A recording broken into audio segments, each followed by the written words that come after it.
Travel along, Catholic pilgrims, as we learn from St. Augustine, Doctor of the Church, while we read his book, Confessions. Hello, Catholic pilgrims. After a couple of days of longer readings, today we get a shorter one.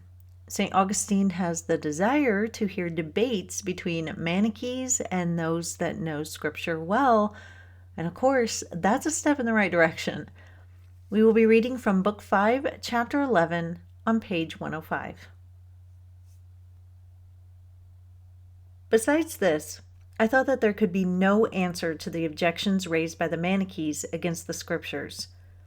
But there were times when I had a genuine wish to discuss these points one by one with someone who had a really profound knowledge of Scripture, so that I might hear his views on them. Even before I left Carthage, I had listened to the speeches of a man named Elpidius, who used to join in open controversy with the Manichees, and I had been impressed when he put forward arguments from Scripture which were not easy to demolish. I thought that the Manichees' answer was weak, and in fact they were chary of giving it in public and only mentioned it in private to adherents of the sect. They claimed that the books of the New Testament had been tampered with by unnamed persons who wished to impose the Jewish law upon the Christian faith, but they could produce no uncorrupted copies.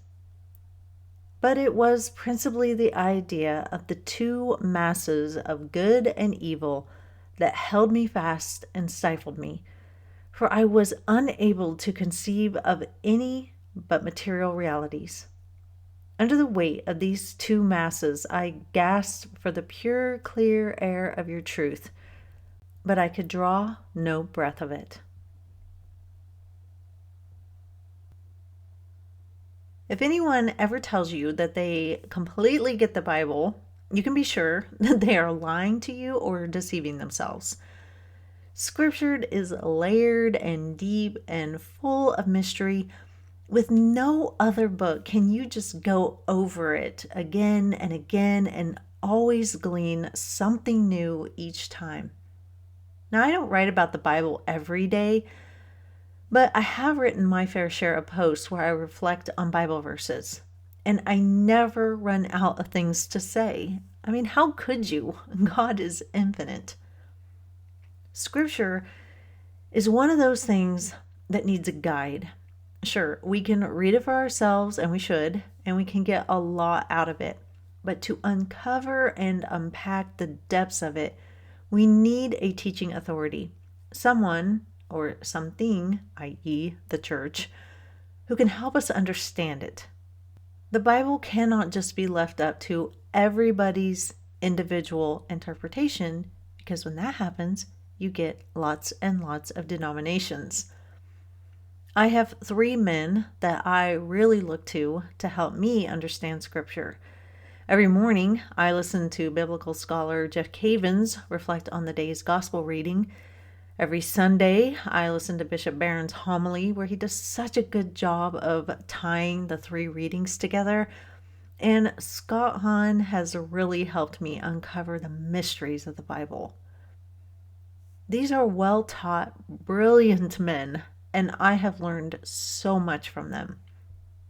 St. Augustine shares with us that he heard a man back in Carthage speak very intelligently about the Scriptures, and he was impressed.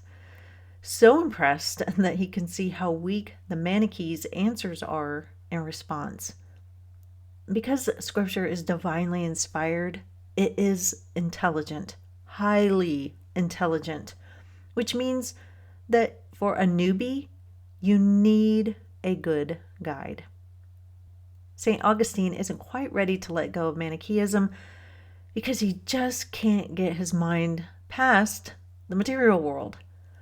But all along the way, seeds are being planted, and that's usually how it goes. God drops the breadcrumbs, and we start to follow the trail. We will pause here for today, Catholic pilgrims. I'm looking forward to meeting you back here tomorrow, and until then, live the faith boldly and travel well.